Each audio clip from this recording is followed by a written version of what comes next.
Welcome to our channel. Today we how to update Notion SEO dashboards for client reporting, complete guide step by step clearly.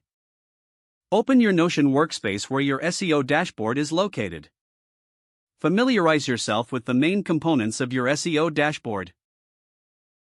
Identify the specific reporting period for which you need to update the data. Go to the data source for your SEO metrics.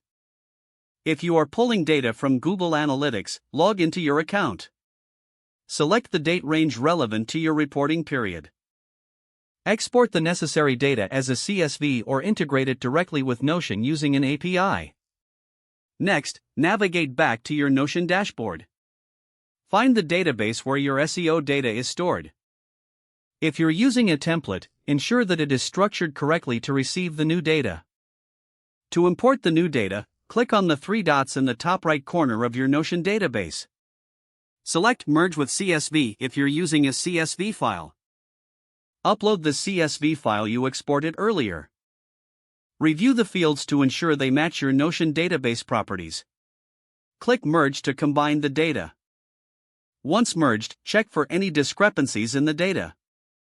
Update any formulas or calculations if necessary. Next, refresh your visuals and charts within Notion. If you are using third-party integrations, ensure that they are syncing correctly. Review the updated dashboard to verify accuracy. Make any final adjustments based on client feedback or changes in data. Prepare the dashboard for presentation by cleaning up any unnecessary information. Finally, share the updated dashboard link with your client. Make sure to document any changes made for future reference. If the page does not load, refresh the browser or try again in a private or incognito window. Make sure you are using the correct email address, then retype it carefully to avoid small typos.